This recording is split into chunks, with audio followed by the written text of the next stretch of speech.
Welcome to the Old Time Radio Westerns. I'm your host, Andrew Rhynes, and let's get into this episode.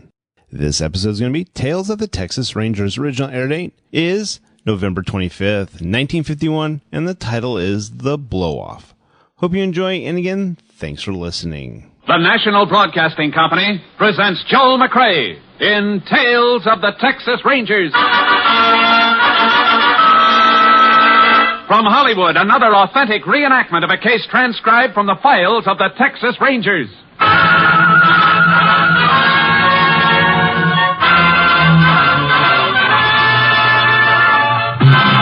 Tales of the Texas Rangers, starring Joel McCrea as Ranger Jace Pearson. Texas, more than 260,000 square miles, and 50 men who make up the most famous and oldest law enforcement body in North America.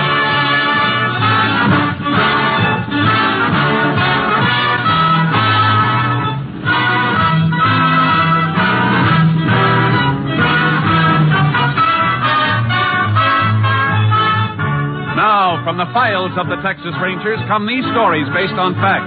Only names, dates, and places are fictitious for obvious reasons. The events themselves are a matter of record. Case for tonight, The Blow-Off.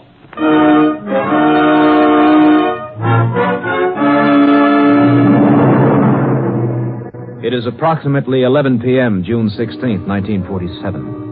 Aaron Cortright is watering the gravel apron of his Mobile gas station at the intersection of a farm road and Highway 75, a few miles south of Glenwood, Texas. A car drives up to the pump. Yeah, howdy, folks. Howdy. Fill her up. You betcha. Hey, you got a telephone here? Yep, over in the office there. Better try that call again, Belle. Okay. Yeah, just take me a second to coil up this hose, and I'll be right with you. Yeah, pretty night, ain't it? Yeah, sure is. There we are. Fill her up, you say? Yeah, with special.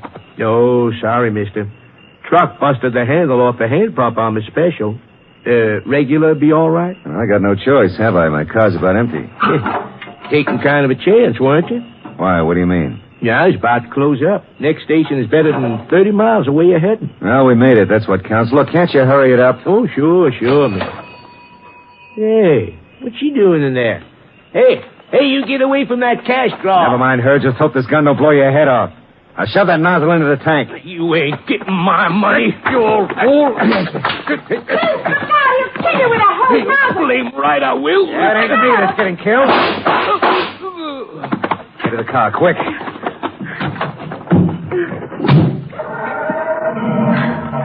You dummy. Me? I got the dough, didn't I? What'd you go for it so soon for? I didn't get a chance to get any gas in the tank. You had plenty of time to get gas. How'd I know you were going to stand there gabbing instead? Now what do we do? Try to make it through the next station. What a spot, Duke Bishop, a smart operator. Shut up, will you? That don't help. I'll think of something.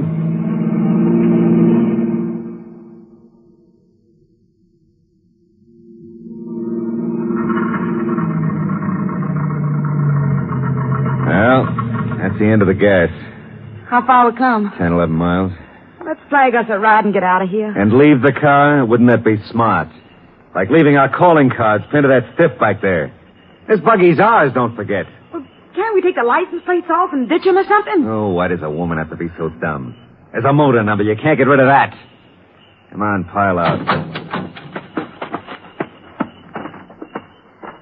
Wait a minute. I got an idea. What? Know how we'll get some gas? How? Dig us an oil well? No. We're going to play it smart. We're going to catch a ride back to that filling station and discover a murder.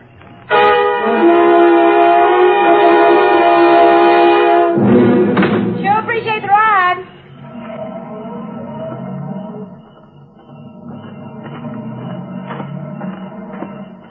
Duke. Yeah? Light's still on. No cars around. Don't look like anybody's been here. Well, you can't tell. It's been over a half hour. Hey, we're in luck. It's working out just right. Nobody has been here. He's lying just like we left him. There's some gas cans, Duke. Let's pump one full and get out of We here. can't do that. Why not? Because the guy that picked us up and dumped us out across the highway would remember us, sure. But you said we were coming back to get gas. I said we're coming back to discover a murder. We're going to act like law-abiding citizens. Now get in there. Telephone for the law. You're deliberately trying to get us burned. I'm trying to keep us out of the chair. Now get in there on that phone quick. Here comes a couple of cars. Go on. What are you doing here, mister? Well, there's a dead man here. I think he's been shot. My wife's inside calling the police. We've already been notified. I'm Sheriff Pruitt of Glenwood. The man in that car behind me just came into town to report it. Oh, well, this is terrible, Sheriff. Hold up, do you suppose? Probably. Ask your wife to step out here. Oh, sure, of course. Oh, Belle, to get the telephone, the sheriff's here. What? I say the sheriff's here. Oh. Somebody else report this? Yeah, this is Mrs. Bishop, Sheriff. Howdy, do you, ma'am. Sheriff? How long you two been here? For just a few minutes. Got here just before you did. Where's your car? 10, 11 miles down the line. Ran out of gas down there. You get a lift up here? Yeah. Charlie. Yeah? Charlie, is everything here just like it was when you drove in and discovered the body? Well, seems like, Sheriff, near as I can tell. Any sign of these folks around when you stopped? Nobody was around except poor Jim, laying on his face and all that blood. You ever see these folks before? No. Can't say I ever did. Okay. Did you touch anything here, Mr. Bishop? That gas hose hanging unhooked there at the pump, the body? Of course not, Sheriff. We just discovered the body and tried to notify authorities. How about you, Miss Bishop? Oh, no. Well, just a telephone. All right. You can go back inside now if you'll be more comfortable, ma'am. Thank you, Sheriff. Afraid I am a little shaky. Look, Sheriff, this has been quite a shock to her. Couldn't we get some gas and ride back to our car so we can be on our way? I'm afraid not. I'm going to phone for the Ranger. You'll have to stay till they get here.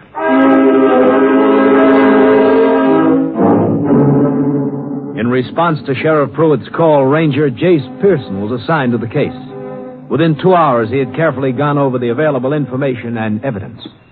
All right, Mr. Bishop. I guess that'll be all the questions for now. But before you and your wife leave, I'd like to have your full name and address in case we want to contact you later. Oh, glad to, Ranger. Here it is on my driver's license. John Bishop, 980 West Pamela Street, Corsicana. That's Shady Rest. We have an apartment. Well, you're headed away from Corsicana now. When will you be back? Well, I've got an appointment in Houston tomorrow about a job, but we'll be back home, day after tomorrow. Anything we can do, Ranger, just let us know. Thanks. You've both been very helpful.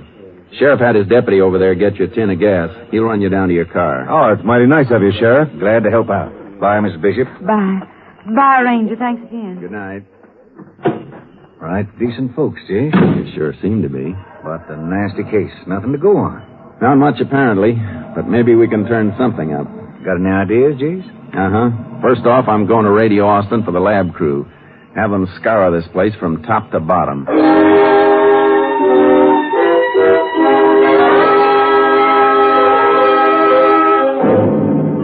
The lab crew went over Jim Courtwright's station with a fine-tooth comb. While I waited for the lab report, I spent most of the next day searching the area for someone who might have seen a car or suspicious action near the station the night before.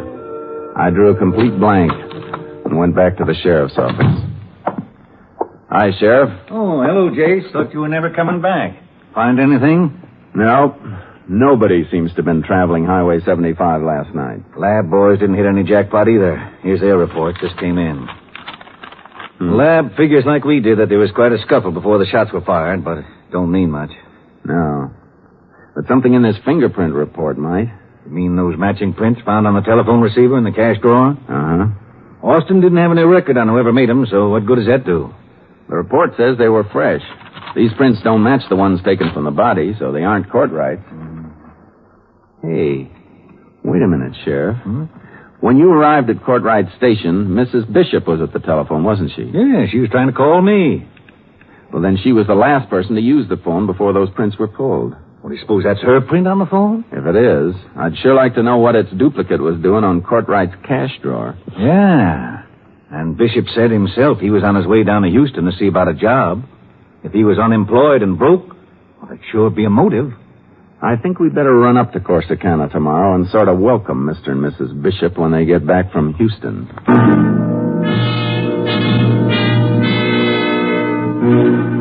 Late the next afternoon, Sheriff Pruitt and I rolled down a quiet Corsicana street to the address John Bishop had given us. Shady Rest turned out to be a shabby rooming house set next to a wide, weed-grown lot. I'll buy you a new Winchester if this deal pans out, Jace. Let's hope it costs you, Sheriff. You better knock again.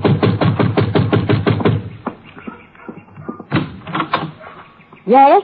Good afternoon, ma'am. This is Sheriff Pruitt of Glenwood, and I'm Ranger Pearson. Howdy. I'm Ethel Hastings. Miss Ethel Hastings. I'm the owner here. How do you do, Miss Hastings? I wonder if you could give us a little information. Oh, maybe. What you want to know? We understand Mr. and Mrs. John Bishop are due back from Houston this afternoon. We were wondering if they've arrived yet. You mean Duke and Belle Bishop? Huh. They have not arrived, and they're not going to. What makes you so sure? Because I evicted them, that's what. Evicted them? When? Day before yesterday morning. Well, that's the morning of the same day the Courtright thing took place, Chase. Yeah. Why were they evicted, ma'am? Well, I'm patient, and I'm long-suffering. But I'm a woman alone in this world, and I have to look out for my own interests. That pair's been living off me half the winter and all spring, and there just had to be an end to it. Non-payment of rent, eh? Would you say they were broke? Well, if they wasn't, they sure had it hid good. Any idea where they were going? To perdition. I'll guarantee that, the way the two of them lolled around all the time, drinking and turning down offers for honest work. Well, what I meant was, did they leave a forwarding address? No, but they'll be sending me one as soon as they locate. You can count on that. Well, you seem pretty sure, ma'am. I am. They only had one thing of any value. Beat-up old trunk that they tried to sneak out to their car. The way they hollered when I locked it up for the back rent, it must be worth something. I told them they could send for it when they had my money. You mind if we look at this trunk? Well, now I don't want to do nothing wrong. But with the law with me, guess it'd be all right, wouldn't it? I think so, Miss Hastings. Well, then come right this way with me.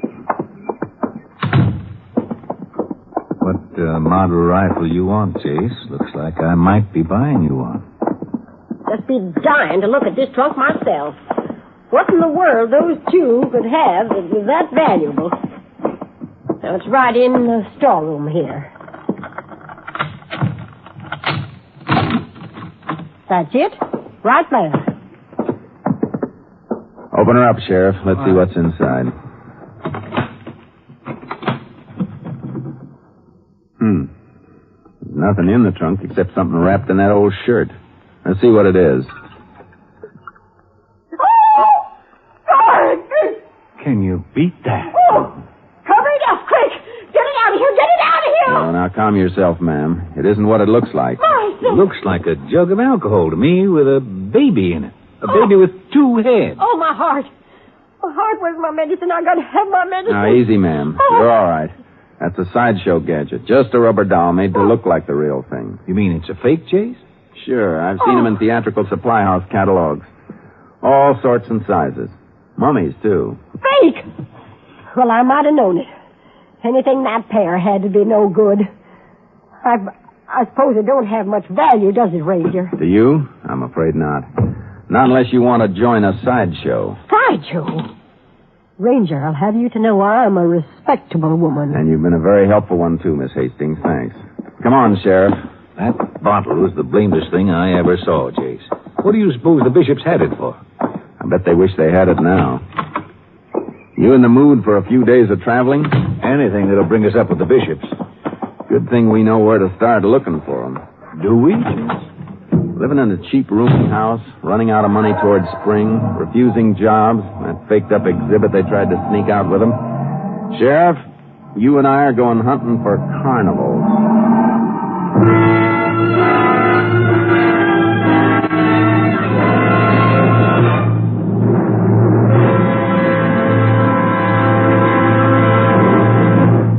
In just a moment, we will continue with Tales of the Texas Rangers, starring Joel McCrea as Ranger Jace Pearson.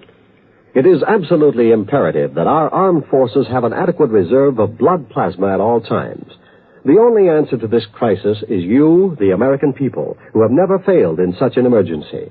The Department of Defense urges every one of us to contribute blood plasma. Blood cannot be manufactured or cultivated. It must be given by human beings to save a life. Make an appointment right away to donate a pint of your blood. Then, know in your heart that you have saved a life. We continue now with Tales of the Texas Rangers, and tonight's case, The Blow-Off, an authentic story from the files of the Texas Rangers.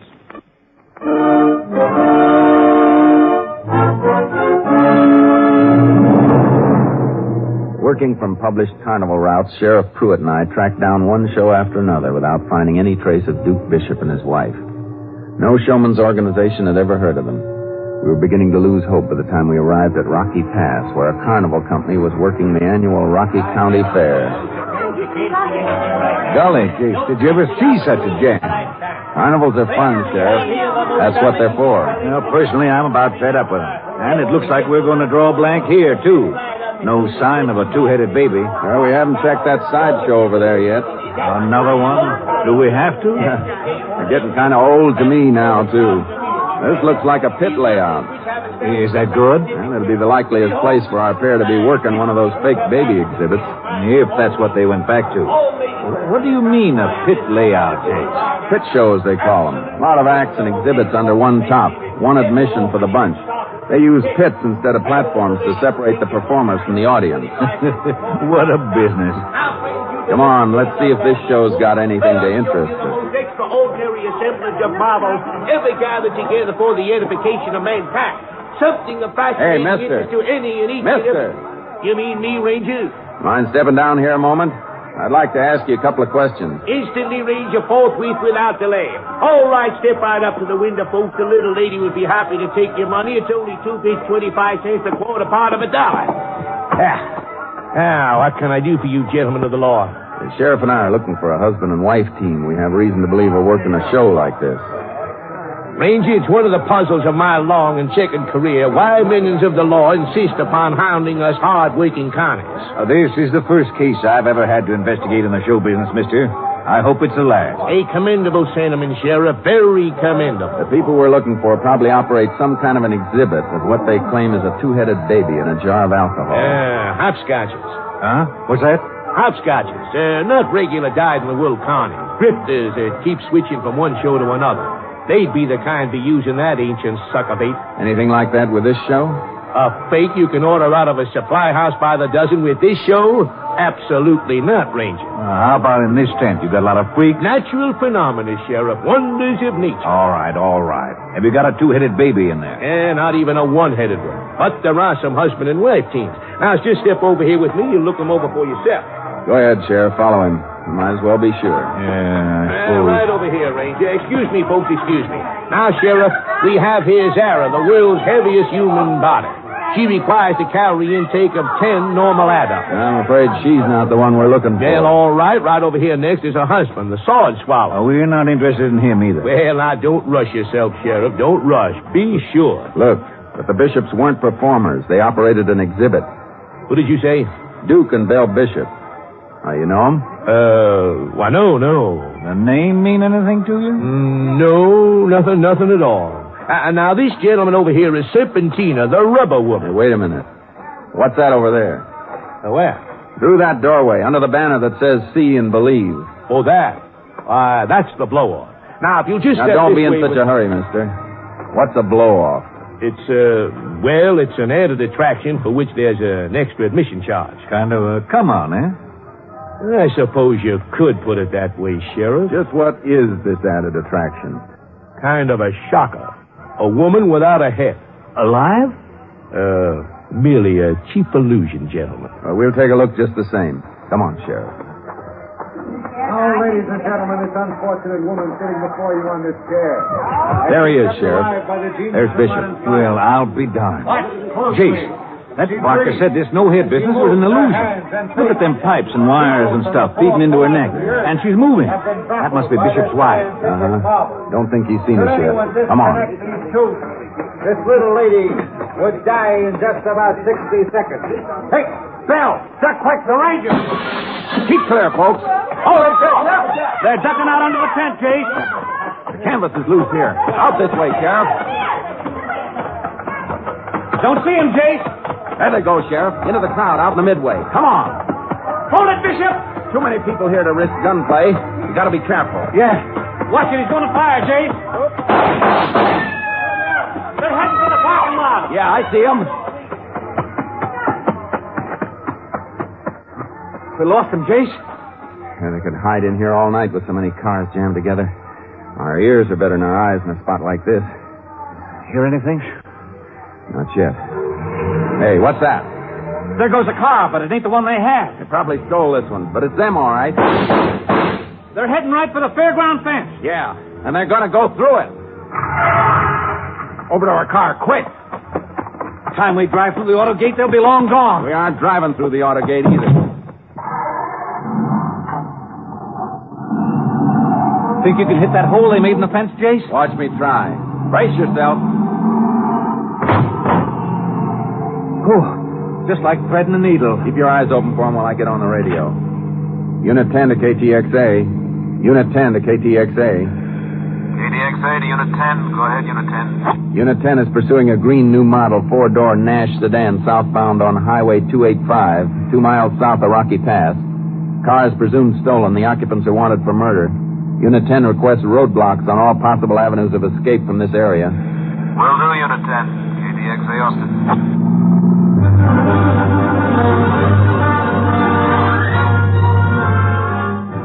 Although we drove at top speed, the pursuit ended at a Ranger roadblock 50 miles south of Rocky Pass. Units at the roadblock had not seen the described car, so we knew Duke and Bell Bishop had turned off on some tributary road before they reached the barricade.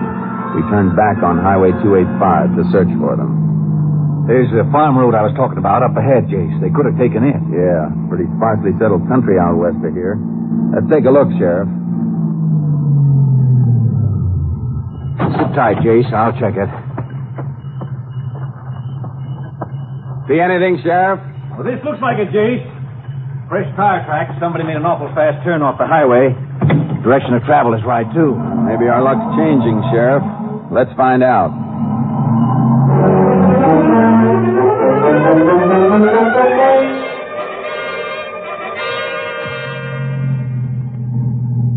The road's sure getting rough. Yeah, it's beginning to get dark. We don't get a line on that fare pretty soon, Jace. They may dodge us altogether. I don't think so, Sheriff. They've been giving us a bad time, and they may give us a worse one, but the department's got this whole area isolated. Before we're through, we may wish we had your trailer and our horses. Yeah, I was thinking of that, too. KTXA to Unit 10. That's us, isn't it? KTXA to Unit 10. Yeah. Unit 10 to KTXA. Go ahead. Highway Patrol Unit 402 reports contact with subject's car 11 miles west of Highway 285. Second dirt road to left off of Farm Road 971. Subjects maintaining excessive speed on nearly impassable road. Unit 402 requests backing. We passed the second dirt road to the left yet, Sheriff? No. Wait. Looks like one at the bottom of this hill. Yeah. 10-4, Unit 10, approaching turnoff to Farm Road 971 now. Relay to Unit 402. We're coming behind him. Unit 10, clear. 10-4. KTXA Austin. Hang on, Sheriff. Looks like a bad turn. The dust has settled, but you can still smell it in the air. Yeah. The highway patrol car got to be just up ahead. Yeah, and he's right behind Bishop and his wife. How's your shooting eye? Pretty tolerable, Jerry. Well, I could do with a little practice. You're apt to get it. Now, reach my rifle out of the back seat. All right. Get a shot, Sheriff. Try for the tires. If they don't stop then, try for the best target you can get. Okay, Jace. You have to smell the dust in the air now. You can see it. Jace, look out. The road is dead ending. Tracks keep right on into the brush. So are we.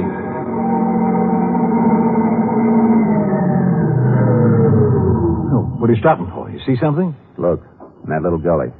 The highway patrol car. I'm inside. Watch yourself, Sheriff. Keep that rifle ready. No sign of the other car. Its tracks keep right on through the brush. Here. Give me a hand with this top door. Gotta get the patrolman out of there. Let me get his feet. Easy now, Sheriff. Lift him out flat. Like he was on a stretcher. Now, down on this patch of grass. Is he bad off, Jace? Yeah. Some abrasions and probably a mild concussion. And you got a nasty lump on the side of his head. Glad it isn't any worse. What do we do, Jace? I'm going to radio for an ambulance to pick him up. Then we'll have to stay here and wait for it. It's too dark to do much tracking in this brush anyway. We'll night it here. By morning, we're going to have us those horses you were wishing we'd brought along.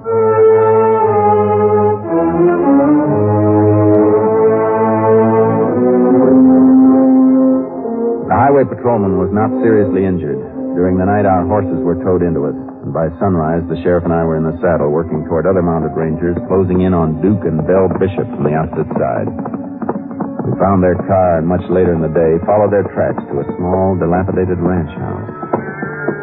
Whoa, Sharky. Oh, boy. Yeah, somebody's home there. Smoke's in the chimney. Yeah. But listen, Sheriff. You mean that old cow talking? Yeah. What's it sound like she's saying? It sounds like somebody forgot to milk her this morning. Would a rancher forget something like that? What are you driving at, Jake? Suppose somebody put the rancher out of commission so he couldn't take care of the cow.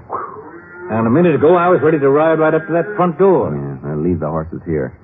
We'll work the rest of the way on foot. It's going to be ticklish business. If they're in there, they probably got their hands on every gun in the house. I got a hunch they may try to bluff it out till we actually bust in on them. You take the front door. I'll cut around to the back. Whichever way they break, then, we'll have them. We better have a signal so I know when to rush the front, Chase. Make you rush if you hear a shot or if I holler. Whichever's first. Right. Good luck. Same to you, Sheriff. We'll both need it.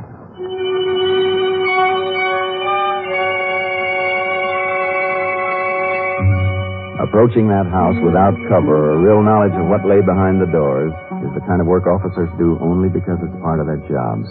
Death is close, and they know it. I told you to stay by those back windows. I'm scared. Maybe there's rangers all around us. We gotta get out of here. Yeah, maybe we better. We're not together. You take the back way. Both of you, stay right where you are. Look out, Sheriff! Come on, out in front with you. Shut up! Put your handcuffs on me, you hear me? No. There. Ought to gag you like that couple lying there in the corner. Now, out on the front porch. You hit that, Sheriff? Nick in the arm. Here, you. Get your arms around this porch post. Those cuffs will keep you out of mischief. Bishop hold up behind that watering trough. Yeah, I'll flush him out. Bishop, I'm giving you a chance. Come out from behind there with your hands up. You hear me? Come and get me, Ranger. Okay, I will.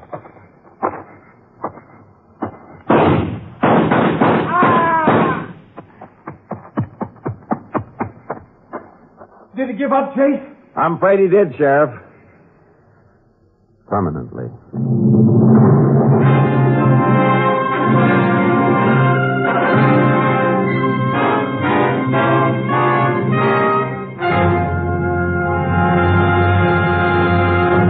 Duly tried in the county courts at Glenwood, Texas, Belle Bishop was found guilty as an accessory in the murder of Jim Courtright. Her sentence, 50 years in the women's prison at Goree.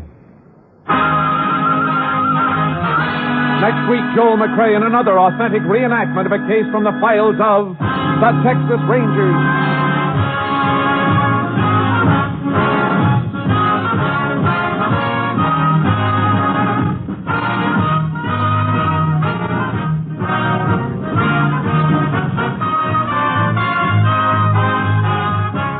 Joel McCrea is currently seen starring in the Universal International Technicolor production Cattle Drive.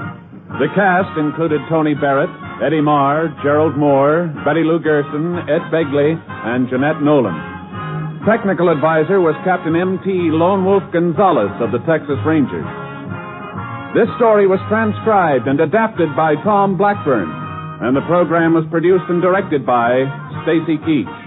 This is Hal Gibney speaking.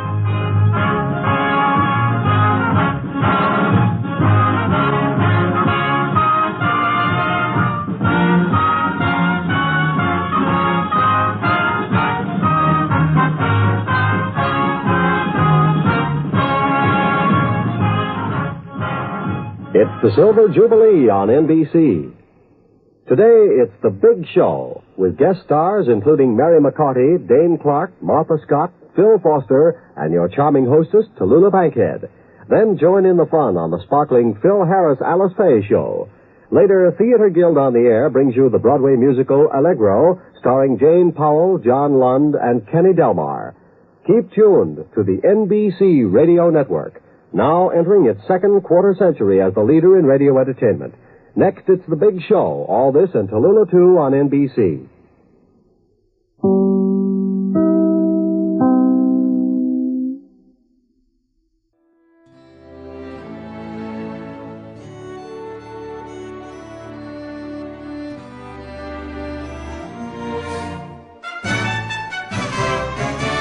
This has been a presentation of OTRWesterns.com, and we hope you enjoyed. please take some time to like and rate our shows in your favorite podcast application. Follow us on Facebook by going to otrwesterns.com/Facebook. Join in the conversation by going to otrwesterns.com/Discord. And don't forget to send us an email, podcast@otrwesterns.com. This episode is copyright under the Attribution Non-Commercial Share Alike copyright. For more information, go to otrwesterns.com/copyright. Have a great day, and again, thanks for listening.